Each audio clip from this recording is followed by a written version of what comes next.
Good day, everyone. Welcome back to our course. I am Amshe, your instructor in the contemporary world.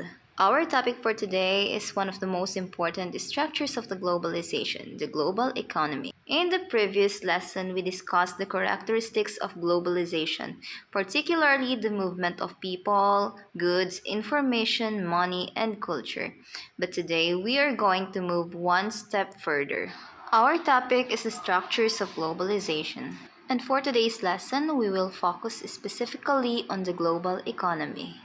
As agriculture students, this topic is especially important to you because agriculture is not isolated from the rest of the world. The price of fertilizer, fuel, seeds, agricultural machinery, and even the price of the food we produce can be influenced by what happens in other countries. So let's discover how the global economy works and how it affects agriculture and our everyday lives. In our previous discussion, we learned that globalization involves different forms of movement across countries. Now, let's connect these ideas to today's topic. When goods and money move between countries, what happens? They become part of something much bigger called the global economy. So today's question is, how does the economy of one country become connected to the economies of other countries? Let's find out. The global economy refers to the interconnected economic activities of countries around the world. These include the production, trade, investment, consumption, employment, and finance. Countries produce goods and services. They trade with one another. They invest in other countries. People work across borders. Consumers purchase products from different parts of the world. Money moves from one country to another. All of these activities are connected. Think of the global economy like a huge network. The Philippines is one of that network. China is another, Japan is another, the US, Australia, countries in Europe, and many others are also part of it. When one part of the network changes, one parts can also be affected. Before we continue, I am going to show you several products and we are going to play a game. For each product, I want you to guess whether it is mainly produced locally, imported, or both. You can write your answers on your notebook or simply pause the video and post your answers in the comment section. Ready? Let's begin.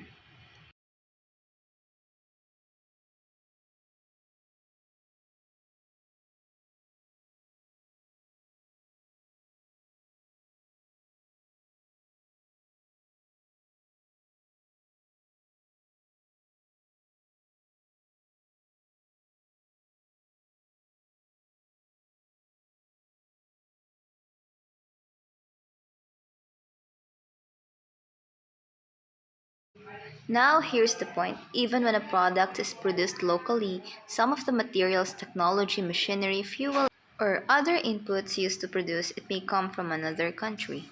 That means our economy is connected to other economies. And that is exactly what we mean when we talk about the global economy.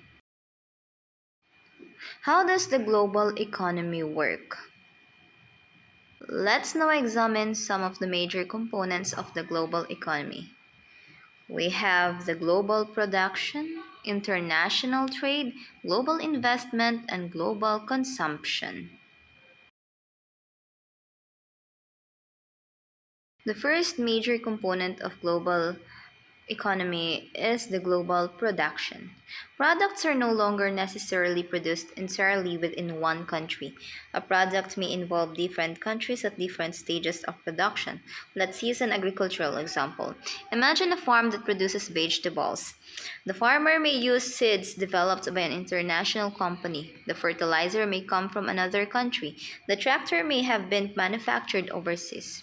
The fuel used by the tractor may come from the internationally traded petroleum. The vegetables may then be sold to a processing company and eventually exported. So even though the farmer is working in the Philippines, the production process can already be connected to the global economy. The second major component is the international trade. International trade occurs when countries buy and sell goods and services from one another. There are two important terms to remember. Imports are products that we buy from other countries, and exports are products that we sell from to other countries. Let's apply this to agriculture. The Philippines exports agricultural products such as bananas, coconut products, pineapples, and other commodities. At the same time, the Philippines imports agricultural products and inputs that cannot be sufficiently produced locally. So the Philippines participates in the global economy both as a buyer and as a seller. Third component is global investment. Investment happens when individuals or companies put money into businesses or projects with the expectation of gaining benefits or profits. Companies may invest in businesses outside their own countries. For example, an international company may invest in food processing, agricultural technology, logistics, or agribusiness in the Philippines. These investments can provide capital, technology, employment, and new business opportunities. However, foreign investment can also create challenges. Countries need policies to make sure that investments contribute to sustainable development and benefit local communities. On the screen are the top 10 largest publicly listed companies in the Philippines and also the world's largest investor countries.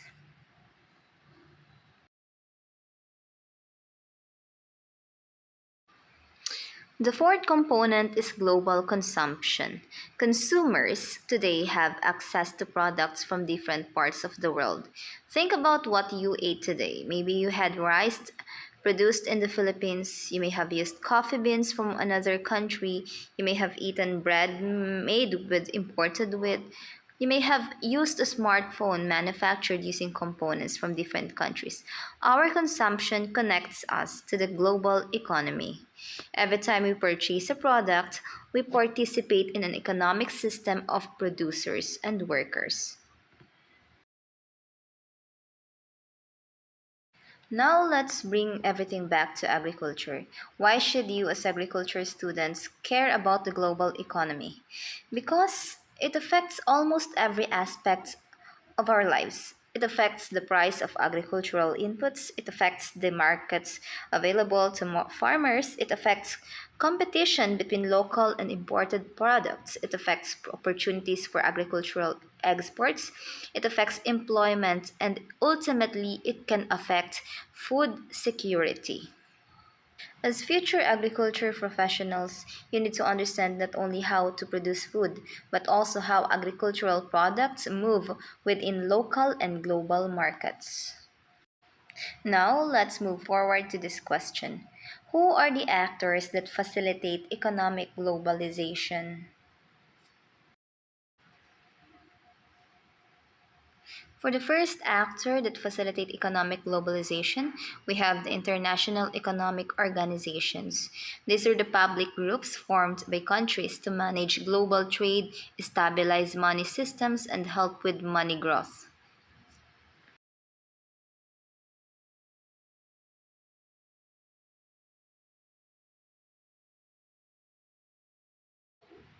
The first example of the International Economic Organization is the International Monetary Fund.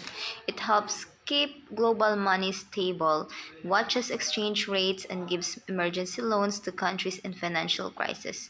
The International Monetary Fund projects the Philippine economy to grow by 3.9% in 2026, downgraded from earlier estimates due to external headwinds, energy shocks from the Middle East conflict, and domestic supply constraints. Inflation is expected to average around 4.3% for the year. While the country does not owe the IMF, it does maintain a substantial broader debt portfolio to finance its national budget deficit and local development infrastructure. According to data from the Bureau of the Treasury, the country's debt obligation reached a historic high of 19.07 trillion pesos. Another example of international economic organizations is the World Bank. World Bank gives long-term loans and money, help to poorer countries to build things like roads, schools, and power plants to stop the World Bank classifies the Philippines as a transitioning lower middle income economy, moving toward upper middle income status, backed by an active portfolio of infrastructure, clean energy, human capital, and social protection programs under a strategic partnership framework spanning through 2031. Another international economic organization is the Organization for Economic Cooperation and Development, or OECD. It is an international group of 38 high income countries that work together to promote economic growth, trade, and social well being. The Philippines is not a full member of the Organization for Economic Cooperation and Development, but the country works closely with the organization through regional programs, tax frameworks, and recent policy partnerships.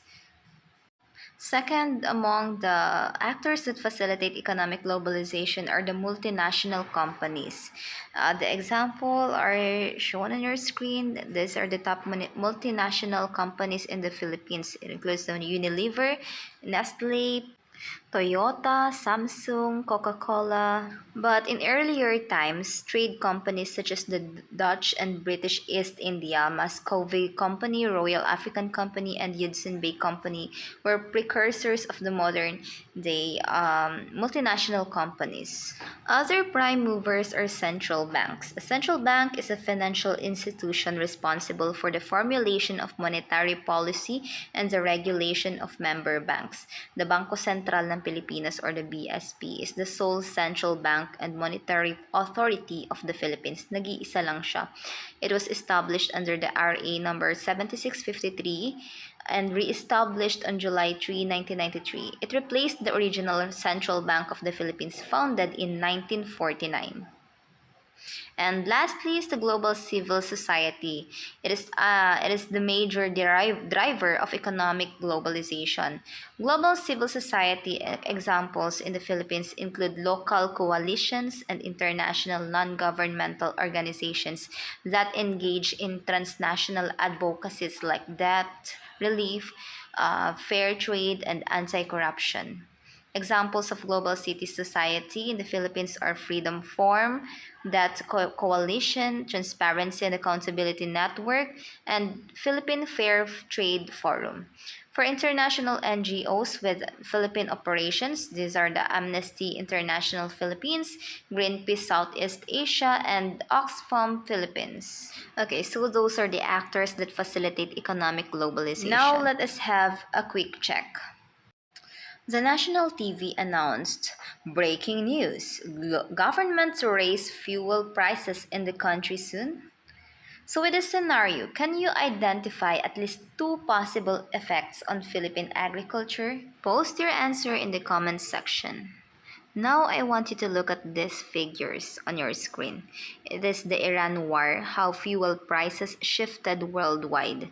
So, as you see, what can you infer or what can you conclude based on the data being shown on your screen? Okay, I want you to write your answers on your notebook.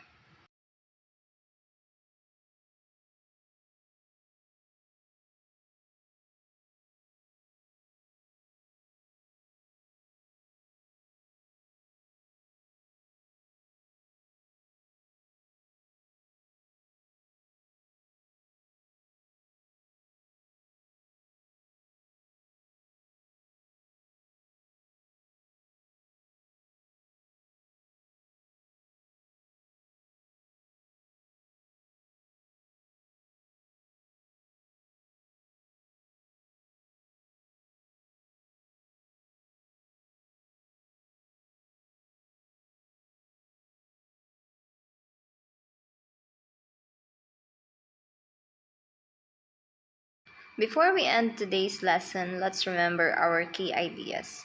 The global economy refers to the interconnected economic activities of countries around the world. It involves production, international trade, investment, and consumption.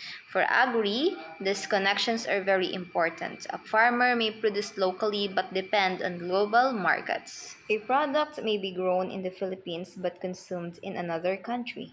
Farm inputs may come from different parts of the world, and events happening abroad can affect prices here at home. So, the next time you see a bag of rice, a banana, a bottle of cooking oil, or a piece of agricultural equipment, ask yourself, where did this come from? Who produced it? What countries are involved? How did it reach me? Those simple questions can help us understand the global economy.